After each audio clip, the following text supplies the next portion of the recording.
ಕರ್ನಾಟಕದ ಜನತೆಗೆ ಈ ಮೂಲಕ ನಾನು ಹೇಳೋದೇನೆಂದರೆ, ಇವತ್ತು DS ಮ್ಯಾಕ್ಸ್ ಸಂಸ್ಥೆಯವರು ಒಂದು ಅದ್ಭುತವಾದ ವೇದಿಕೆನ ಕಲಾವಿದರಿಗೋಸ್ಕರ ನಿರ್ಮಾಣ ಮಾಡಿ ಕಲೆಗೋಸ್ಕರ ತಮ್ಮ ಜೀವನವನ್ನೇ ಸವಿಸಿದಂತಹ ಮಹಾನ್ ಕಲಾವಿದರನ್ನ ಗುರುತಿಸಿ DS ಮ್ಯಾಕ್ಸ್ ಸಂಸ್ಥೆ ಈ ಕಲಾಶ್ರೀ ಗೌರವ ಪ್ರಶಸ್ತಿಯನ್ನ ಹಾಗೂ ಸನ್ಮಾನಗಳನ್ನು ಮಾಡಿದ್ದಾರೆ.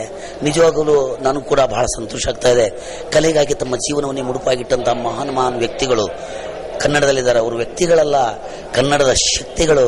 ಅಂಥ ಒಬ್ಬೊಬ್ಬ ಮಹಾನ್ ಕಲಾವಿದರನ್ನ ಕರೆಸಿ ಈ ವೇದಿಕೆಯ ಮೇಲೆ ಕೂರಿಸಿ ಸತ್ಕರಿಸಿ ಸನ್ಮಾನಿಸುವಂತಹ DS ಮ್ಯಾಕ್ಸ್ ಸಂಸ್ಥೆಯವರು ಒಳ್ಳೆ ಕೆಲಸ ಆಯ್ಕೆ ಮಾಡಿಕೊಂಡಿದ್ದಾರೆ. ಪ್ರತಿ ವರ್ಷ ಇದೇ ಥರ ಆಯ್ಕೆ ಆಗಲಿ. ಒಳ್ಳೊಳ್ಳೆ ಕಲಾವಿದರಿಗೆ ಇನ್ನೂ ಎಲೆಮರೆ ಕಾಯಂತಿರುವ ಕಲಾವಿದರು ಬಹಳಷ್ಟು ಜನ ಇದ್ದಾರೆ. ಅವ್ರಿಗೂ ಕೂಡ ನ್ಯಾಯಪೂರ್ವಕವಾಗಿ ಗೌರವ ಸಲ್ಲಲಿ ಅಂತ ತಮ್ಮ ಮೂಲಕ ಹೇಳಕ್ಕೆ ನಾನು ಇಷ್ಟಪಡ್ತೇನೆ.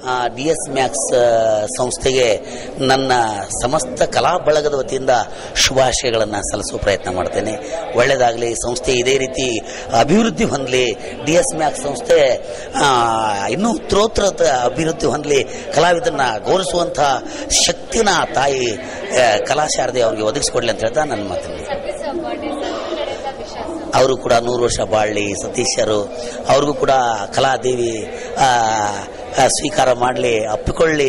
ಒಳ್ಳೊಳ್ಳೆ ಕಲಾವಿದನ್ನ ಸನ್ಮಾನ ಮಾಡುವಂಥ ಶಕ್ತಿ ಅವರಿಗೆ ದೇವರು ಆಯುಷ್ಯ ನೀಡಿ ಕೊಡಲಿ ಅಂತ ಹೇಳ್ತಾ ಈ ಮೂಲಕ ಹೇಳೋದು. ಧನ್ಯವಾದಗಳು.